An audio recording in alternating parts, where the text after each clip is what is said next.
अस्सलामुअलैकुम। मेरा नाम सिद्दीकी गौहर मुख्तार अहमद है। मैं 8वीं एक जमात का तालिब इल्म हूँ। आज हम 100 रोज़ा ख़वानगी मुहिम 13वें हफ्ते के तहत कहानी का तज्ज़िया करने जा रहे हैं, जिसमें मैं इस कहानी का तज्ज़िया करने जा रहा हूँ जिसका नाम है लालची बादशाह। पहले इस कहानी का उन्वान जो कि जली उसमें लिखा है, बड़ा लिखा है और रंगीन लिखा है। इस कहानी के सरे वर्ग पर मुख्तलिफ तस्वीर है जो कि रंगीन है। इस कहानी का सरे वर्ग जो है रंगीन तौर पर इस्तेमाल किया गया है। पहले मैं इस कहानी की खूबियाँ आपको बताऊँगा, फिर इसके बाद खामियाँ।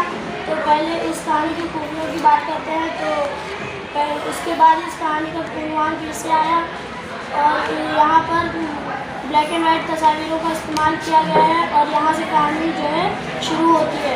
इस कहानी की किताब में 2 कहानियाँ हैं, एक लालची बादशाह और वो गधा। और इस कहानी में कुल 16 सफ़े हैं और इस कहानी का आखिरी सफ़ा जो है वो भी रंगीन पर इस्तेमाल किया गया है, जिसमें मुख्तलिफ कहानियों के नाम दिए गए हैं, जैसे गुल बकावली, हातिम ताई। ये आप भी पढ़िए, बहुत मज़ेदार कहानियाँ हैं। और अब इस कहानी की किताब की खामियों की बात करते हैं। तो पहले तो इस कहानी की किताब की खामी है जो इस कहानी का वर्ग जो है बहुत नाजुक है, जो भी किसी भी गलती के तौर पर फट सकता है। और इस कहानी में तहरीर के वक्त ज़्यादा तस्वीरों का इस्तेमाल किया गया नहीं है।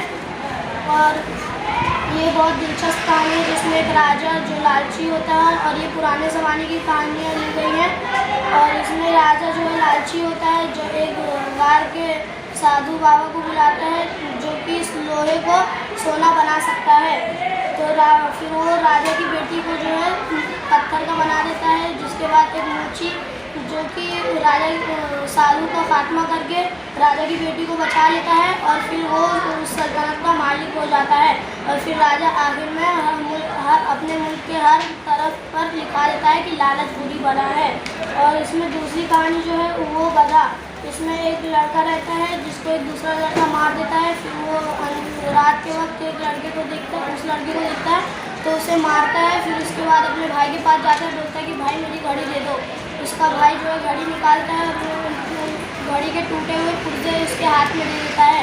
वो कहता है ये क्या भाई? तो उसका भाई कहता है कि किसी ने मुझे गिरा दिया और घड़ी टूट गई। तो उसका भाई कहता है क्या पता वो कौन गधा था। तो उसका भाई मन में सोचने लगता है कि वो फिर तो मैं ही था। उसके बाद ये बहुत मज़ेदार कहानी है, आप भी पढ़िए। मेरा नाम इकरा है, मैं 8वीं जमात की तालिब इल्म हूँ।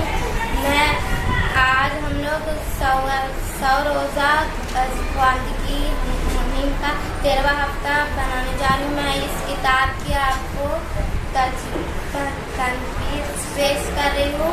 इस किताब उन्वान जो है जलूस में लिखा है।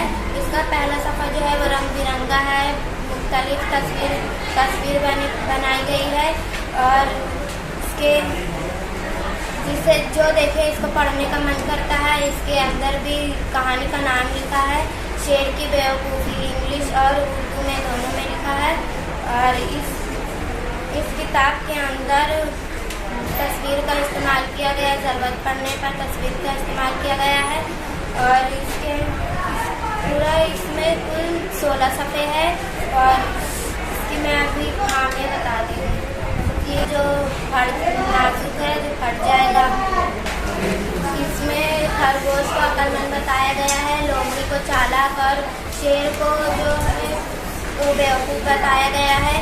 शेर तो कहानी मज़ेदार है